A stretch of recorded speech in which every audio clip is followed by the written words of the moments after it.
So technically we still have 25 minutes, but I have probably a 45-minute sermon. However, maybe Shari would like to share about... There's a whole lot to share. Can I brag on my wife a bit? I've been just recently, I was sharing with some of the folks at we're at a leadership awakening this past few days, and Chris, Kelly were there too. But at lunch we were sharing just about different personality types, and I shared this, at the fuel, sign in. What do we call that? The cover charge. I know we've got technical names. I forget them all the time. You'd think after 13 years I would remember that stuff. It's tough though when you're on the spot. But I've been going through this. It's called the Seven Mountains University. A guy named Lance Mountain. It's an online course that you get a couple of 10-minute teaching videos, and he downloads a book to you. Outstanding, really outstanding. But the reason that I was kind of drawn into it was he had a take on the personality gifting assessment that I found really insightful. Now, you guys we've done them here. We're sanguine, choleric, melancholy, phlegmatics. That's the holy grail around here. If you don't talk that language here, chances are you're not going to be understood. Right, Shayla? Right, Shari? Yes. Okay. We've all been indoctrinated into that. But it's confusing for me. And to be honest, the idea of me being a phlegmatic, I don't like that. I just don't like it. Now, I'd rather be a sanguine choleric, to be honest. And the first time I took it, when I was much younger, I was kind of masking myself. Do you know what I mean? So it's possible, if you've ever taken a personality test, to actually put down what you want to be rather than who you really are. And I've done that a few times. So, it's an interesting journey. No, I'm a sanguine choleric, right? So anyways, then I came across another personality profile later on that was by Bill Gothard. And he compared people to animals. And some people were like lions and tigers and bears. They were like fierce and ferocious. And I was like, surely I'm one of those. And then there were chipmunks and gophers and grasshoppers. And I was like, please, no, let me just not fall into the chipmunk category. I don't want to be a chipmunk. Heaven forbid that I'm a chipmunk. So anyways, there's been a lot, on my personal journey. Identity is so important. It's so important that we define ourselves properly, because, when you define yourself properly, then you know how to act. Right? If you're a fireman and you show up on the scene of a fire, you know that your responsibility is to put out the fire. If you're a doctor and you show up in the scene of an accident, you know that you have a responsibility to come in and help bring healing. One of my pet peeves is when we define ourselves as sinners saved by grace as Christians. That's a personal pet peeve of mine, because it seems to give entitlement to sinning. Okay? Now, it's true, we are sinners saved by grace. I'm a sinner saved by grace. But so I was a sinner saved by grace. Now I am a forgiven son. That's different. It seems like it's the same thing, but it's completely different. Yeah, it reminds me of the work of the cross, but the Son also reminds me of the power of the resurrection, right? That's my future. So it's so critical that we really do know how to define our identity so that we can live in victory, empowered by the Lord. So when I came across this course, the Seven Mountain University course by Lance Wallnau, Wallnau. He like teased it, and said, I'm going to show you this personality profile that's based on those four creatures around the throne: the lion, the man, the eagle, and the ox. And I was like, no chipmunks, I'm in. Yeah. Right? No chipmunk. I'm headed that direction. So, understand, I took the course and I thought maybe they'll go into that first week. It's an 8-week thing. Sure enough, it's week 8. And they only released the teaching weekly, so I had to sit and wait for 8 weeks to find out which one of those 4 that I was. And it took a lot of perseverance on my part, but I just want you all to know that I made it, and I know what I am.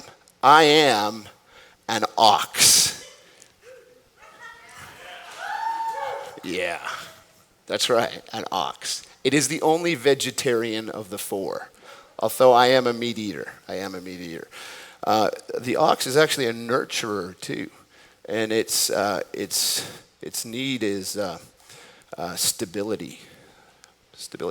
Abraham was an ox. His personality type was an ox. Now, what I like about the ox is a little bit slower than, say, the lion and the man, those personality types. It's a little slower in its process speed. So you'll find sometimes people look at me and go, is Mike there? Is he with us? What's going on inside his head? But the ox just waits patiently and processes. If you know anything about how an ox eats its food, it chews the cud, which requires a little bit of regurgitation. It's a nasty process, but it works. It works for the ox, all right? Not so much for the lion, not so much for the eagle, not so much for the man, but for the ox, it works. At any rate, the ox is also not just a little slower. That doesn't mean he's slow. It just means he's slower. Okay. He takes his time. He's processing at a different kind of level or rate. And it's interesting. If you go on Google, you can find different cool videos. And one of the videos that I found online before PETA, had come in and put certain restrictions on how animals can be treated within movies.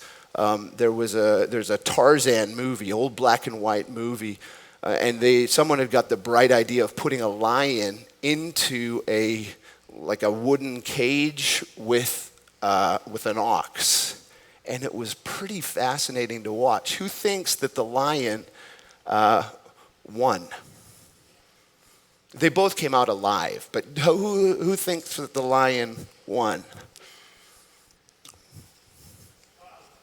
Yeah, there's a couple. Well, the lion was much faster on the uptake and much more ferocious, and he probably hit the ox probably 20 times before the ox clued in to what was going on.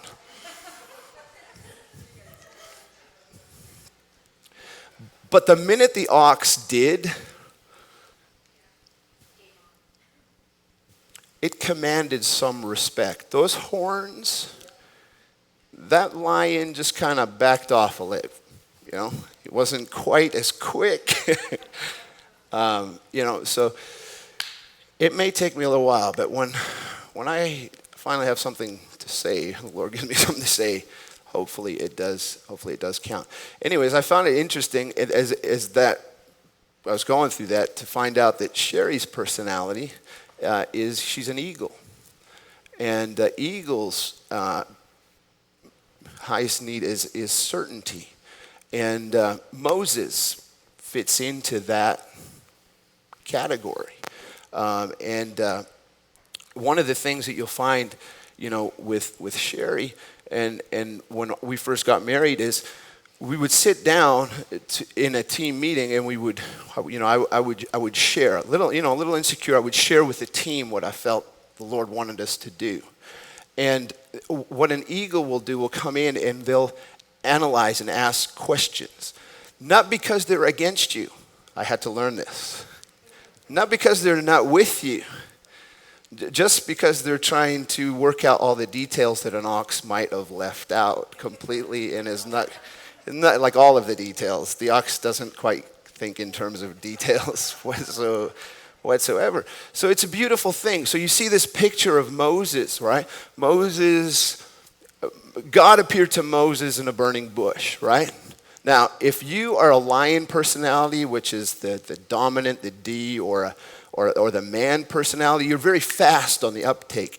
If suddenly that guitar spontaneously combusted, right, and God spoke out of it, the lion and the man would be out of here so fast, telling everyone what was going on in here. The ox, I'm not sure what the ox would be doing. The ox might be sleeping in the corner. But the eagle personality is asking questions. You ever notice that in that passage? 3 verses, Moses asks, I think, 6 questions.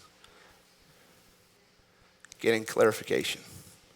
This is the personality that you want to deliver the law to your nation, right?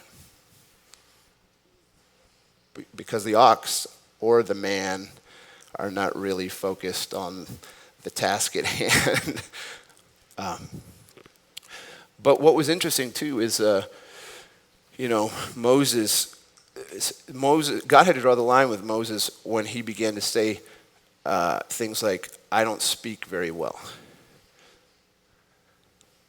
Can I take Aaron along for the journey? Aaron was sanguine, man personality type, right? When the pressure came on, when Moses was up the mountain, people came in and he kind of folded, That's not to say that, every sanguine eye can't at their core, have the truth of God. And that's the beautiful thing. I guess all those 4 creatures, they were on the veil in front of the Holy of Holies. And when it was ripped from the top to the bottom, on the curtain that separated the holy place from the most holy place, Jesus embodies all 4 of those. So when we talk of Christ in us, the hope of glory, you can actually, I can at times look ferocious like a lion, right? Depending on what's needed, depending on what environment that I'm in. But when I'm in the context of the body of Christ, and we're all working and functioning together, I am going to defer to that ox capacity. That's where I'm most comfortable and most effective. So, I really found, as I went through that and found out, just that aspect of Moses, that Moses was an eagle, and then I was like, that is so how Shari, operates, and it's been such a strength for me, balanced out. But I'm not convinced that Moses even stuttered as much as he did. Do you know what I mean? I'm thinking that maybe, he could have probably done an outstanding job communicating what God had put in his heart. And that's the way Shari communicates. She is an outstanding communicator. And I have firsthand proof of this. Do you guys remember in 2001 we went down to Australia? Well, I was invited to go to Australia to speak. In this instance, they invited me to speak at a youth conference. This time I accompanied my wife. It's good to be married to anointing, right? But that time, someone said, we want Mike we're going to trust all our youth to whatever comes out of Mike's heart and mouth. And we went down there. But at the end of the week, Matt, my friend, he hadn't met Shari, but over the course of the week, they had time to chat and shared, about their history, Carolyn and Buddy, and how they had grown up, how she had grown up, what she'd been exposed to. And Matt was like, wouldn't it be great to have you share Shari with the pastors at this pastor's breakfast? And I was like, that would be great, because I was absolutely terrified. I was like, oh, okay, I'll talk to the young people. Do you know what I mean? But I'm not sure I can. Anyways, so Shari did an outstanding job, and then afterwards, we're at the back just chatting with folks, and someone made a point to come to me and say, she did great. And I was like, yeah, she really did. And then it was the next thing that he said that hurt a little. He said, you should have had her share at the youth conference. Like, fair enough. Thank you. And on that note, the conference was about forgiveness.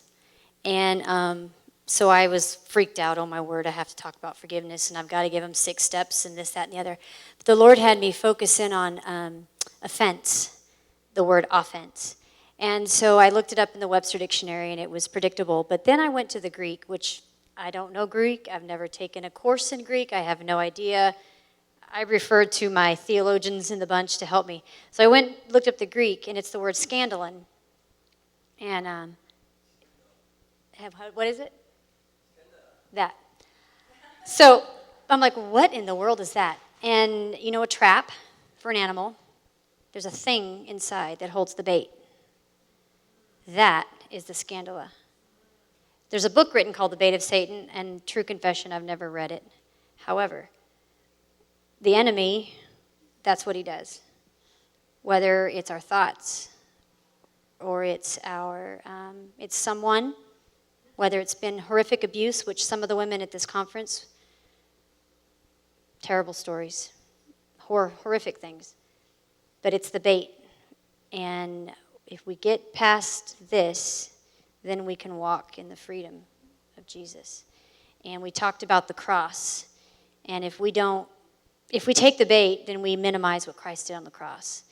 And so that was what we talked about. And then the next day was on worship and how they can live in freedom. But it's the bait. It's that thing. And I talked to them straightforward as a church, too, because there's some cattiness going on between certain ones. Women, you get a bunch of women in the room, and there's going to be issues. So I knew a little bit, but not a lot. But I just said, look, your church wants to reach this city. You can't do that if you're fighting. And you can't stand up here and preach forgiveness and write all this stuff and do all this stuff if you're hanging on to that bait. And if you're hanging on to the masks and the hypocritical stuff, because that's what we are. I said, you're basically being a hypocrite. So we've all done it, but it's your choice whether you want to hang on and stay in that trap or you want to be free. So we discussed that. We didn't have an altar call because it wasn't really conducive to what it was, but the Lord was good. But every time I think about it, every time something negative happens, I go, okay, that's a bait. Am I going to take it, or am I going to walk by? Am I going to allow the enemy in my mind to throw bait out there that I'm going to, you're worthless, you're a piece of junk. How could you be anything better? No. The bait was crucified on the cross. So that was what we talked about. So it was cool.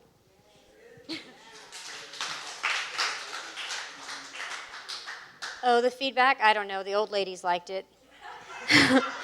The young ones who were fighting were like, but there was issues, and one of the girls with a major issue, after my second session, I think it was, and they were supposed to split into small groups, the pastor's wife just went and confronted her and told her to suck it up and go do her homework and to get right with God, and the girl broke. So, and then I was walking around to the different groups, and they broke into small groups and talked about forgiveness and a prayer of repentance, and they each had like not a craft, but some of them wrote the names of the people who had violated them or that they had hurt them, and then they put them in a jar of soap, and they shook the soap, and it took the names off the paper kind of thing. Each group had something like that symbolized freedom. And I could hear him talking about, okay, the bait, the scandala, are we going to do it? So it was fascinating to see how it connected, because when I wrote my entire thing out, I got the outlines for the small groups 2 days before we flew, or 24 hours before we were supposed to fly, and it was the exact same thing I was supposed to talk about. So I had to scrap a big chunk of it and go, oh no, what am I going to do? This isn't me. But the Lord helped me, and we talked about worship, and I dealt with stuff of idols. What's in your house that's keeping the presence of God out? Because if you have bait that's circling you and you've got so much chatter, and I use the word crap, but I said the crap that's in your house, whatever that is, yeah, it's a Greek word. Whatever that chatter is, I said I'm grateful for my husband because he has come into a revelation that his relationship with Jesus is first and foremost. He loves God more than he loves me. And because he loves God more than he loves me, he can love me and he can love my daughter and he can be a pastor, an effective man. And I talked about, the presence of God. And if you have chatter in your house, whether it's TV, we got rid of cable TV 8 years ago, never looked back. We got rid of he got off of Facebook. If you've been trying to find him on Facebook, he's not there anymore. If you're trying to find him on Twitter, he's not there anymore. Because that chatter was too much. It was too much junk that was just flying into our house that was not, we drew a line and said, no, thanks. We don't need that. And so I just talked about that. And, the Lord was really good.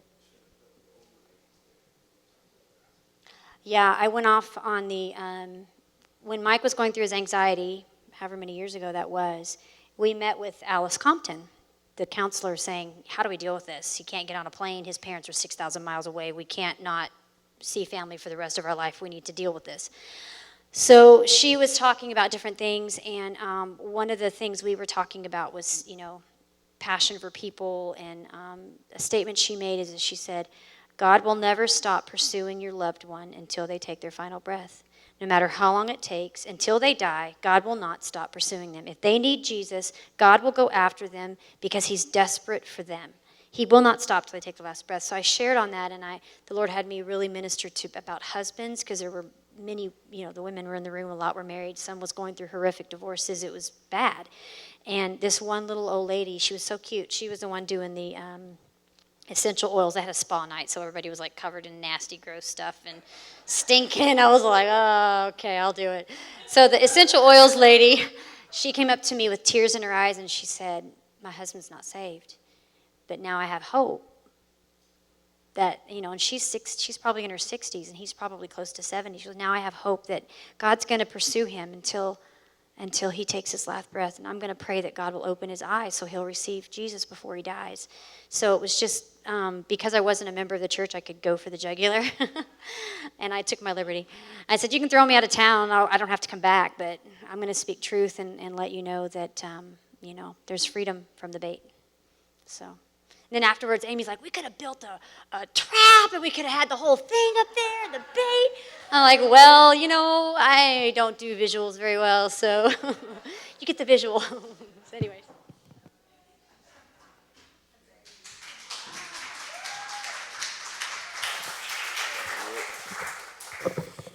Come on. That's good.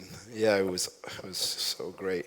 It's interesting too. I think that the year before, the older ladies hadn't gone, but I think through Amy's influence, she really helped. She's really helped, bring down some of those walls even, and that's so cool. Just to see Ian and Amy flourishing too, and their little ones. Man, I tell you, they had so much fun with Zoe. She had so much fun bossing them around.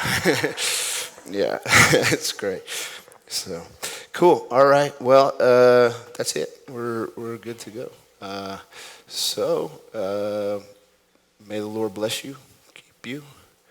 May the Lord make his face shine upon you, be gracious to you. May he lift up his countenance upon you and give you peace.